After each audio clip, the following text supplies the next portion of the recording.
तो नमस्कार दोस्तों, कैसे हैं आप सब लोग। उम्मीद करता हूँ स्वस्थ होंगे, व्यस्त होंगे, ज़बरदस्त होंगे।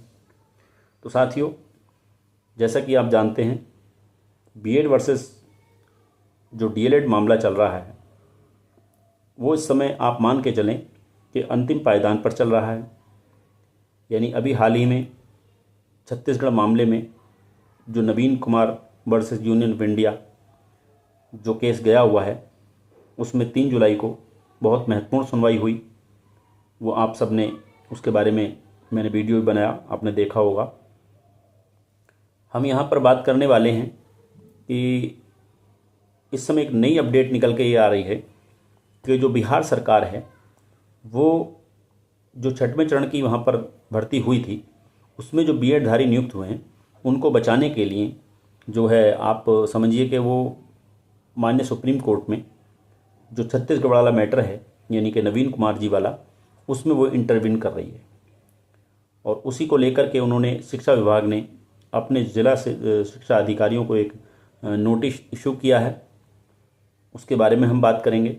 साथ ही बात करेंगे कि बिहार सरकार के जाने से छत्तीसगढ़ का जो केस है वो कि उसकी स्थिति क्या होगी, उन बिंदुओं पर बात करेंगे। तो बात शुरू करने से पहले आप सभी साथियों का स्वागत है आपके अपने चैनल गेट सॉल्यूशन में।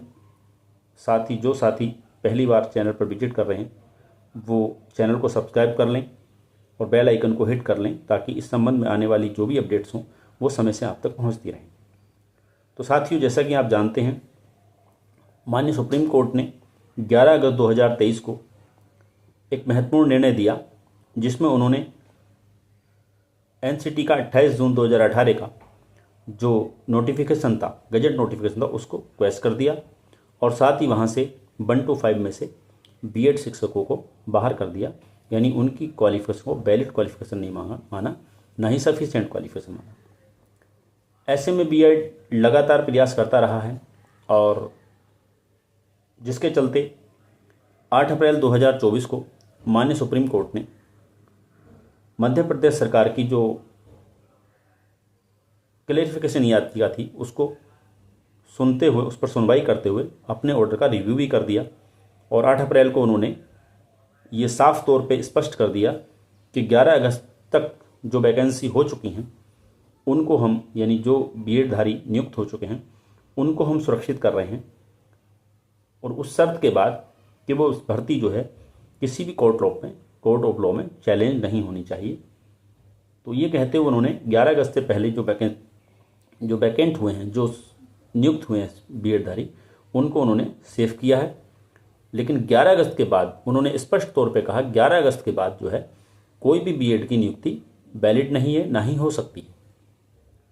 ऐसे में छत्तीसगढ़ का जो केस गया हुआ है माननीय सुप्रीम कोर्ट में, जिसकी हाल ही में 3 जुलाई को सुनवाई हुई, और उसमें भी जज महोदय जो हमारे माननीय सुप्रीम कोर्ट में जस्टिस धूलिया जी, उन्होंने बड़े तीखे सवाल किए बीएड से, और बड़ी स्पष्ट तरीके से उन्होंने कहा कि हम जो हमारे पूर्व के निर्णय हैं, यानी चाहे वो 11 अगस्त 2023 का हो इस संबंध में, चाहे वो हमारा 8 अप्रैल 2024 का हो, उसको हम जो है कोई उसमें इंटरफेयर करने नहीं जा रहे हैं।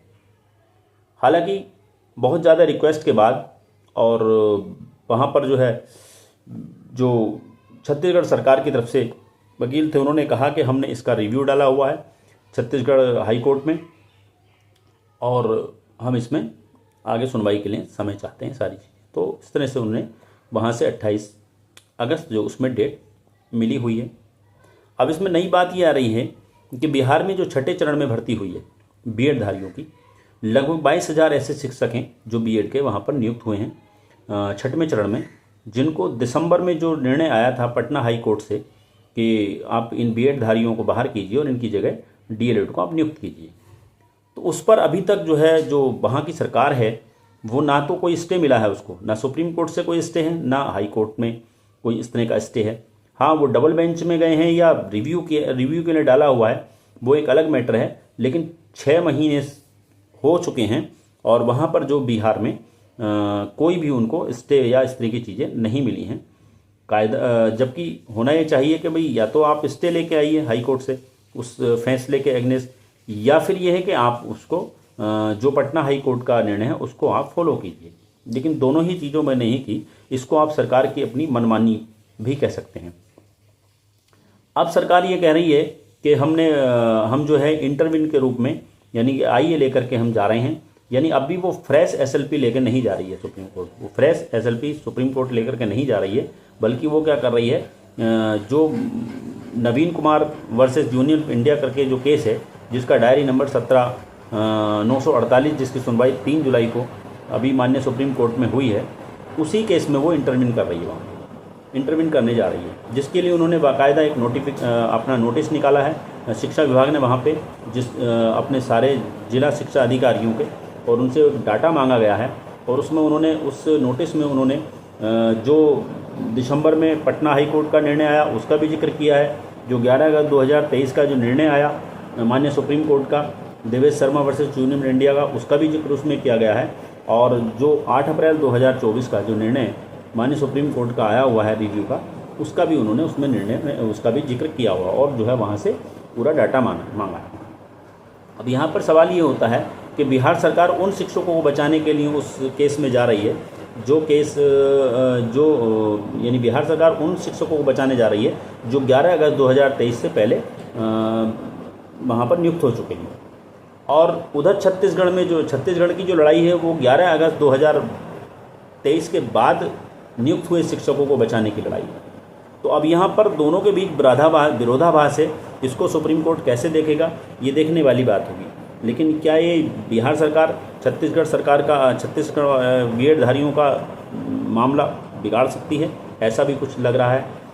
साथ ही एक चीज़ यहाँ से और निकल के आ रही है, तीसरी चीज़ निकल के आ रही है कि आप ये देख सकते हैं कि जो 8 अप्रैल 2024 का जो निर्णय माननीय सुप्रीम कोर्ट का है, उसमें जो सब्जेक्ट टू आउटकम माननीय सुप्रीम कोर्ट ने माना है भर्ती को, उस भर्ती को माना है जिसमें ना ही तो बीएड उसमें नोटिफिकेशन में, यानी कि जो भर्ती का वैकेंसी का नोटिफिकेशन आया हो उसमें शामिल हो, और ना ही और साथ ही उसने उसको हाँ, मतलब शामिल भी नहीं होना चाहिए वो, उसमें वैलिड क्वालिफिकेशन भी शामिल नहीं होना चाहिए नोटिफिकेशन में, और साथ ही उसने कोर्ट को अपोज ना किया हो, यानी कोर्ट में वो खुद ना गया हो। तो अगर ऐसी कंडीशन में सब्जेक्ट टू आउटकम हुई है, यानी कि अगर डीएलएड वालों ने वहाँ पे कोर्ट का दरवाज़ा खटखटाया है और डीएलएड वाले वहाँ गए हैं, और डीएलएड वाले अगर वहाँ पे भर्ती सब्जेक्ट टू आउटकम कराई है, तो माननीय सुप्रीम कोर्ट ने उस भर्ती को सब्जेक्ट टू आउटकम नहीं माना है। यानी सब्जेक्ट टू आउटकम उसी भर्ती को माना है जिसमें कि बीएड जो है नोटिफिकेशन में वैलिड क्वालिफिकेशन है और बीएड ने कोर्ट को अपोज ना किया हो, ऐसी भर्ती को उन्होंने सब्जेक्ट टू यानी वैलिड क्वालिफिकेशन हो और उसमें बीएड ने उसको जो है उन्होंने उसको अपोज न किया हो। तो कहने का मतलब ये कि जहाँ बीएड अपोज कर रहा है भर्ती को, यानी कि वहाँ पे कोर्ट में अपोज बीएड कर रहा है और वो क्वालिफिकेशन में शामिल भी नहीं होना चाहिए, तो ऐसी स्थिति में उन्होंने जो है सब्जेक्ट टू आउटकम माना है। यानी कि उसमें उन्होंने डीएलएड का अधिकार ही छीन लिया कि डीएलएड कोर्ट ही ना जाए। इसका मतलब तो ये हुआ भाई, जब कोर्ट अगर डीएलएड वाले अगर कोर्ट जा रहे हैं, यानी जहाँ जो है सरकार जहाँ सरकार ने बीएड को वैलिड क्वालिफिकेशन मानते हुए नोटिफिकेशन जारी किया है, तो वहाँ पे बीएड तो जाएगा नहीं कोर्ट का दरवाज़ा खटखटाने के लिए। अब जहाँ पर बीएड तो भाई जाहिर सी बात है वहाँ शामिल है, तो बीएड क्यों जाएगा कोर्ट में? कोर्ट में कौन जाएगा? जिसके अधिकारों का हनन हो रहा है, जिनको लग रहा है कि हमारा हनन हो रहा है, तो कौन है? वो डीएलएड वाले।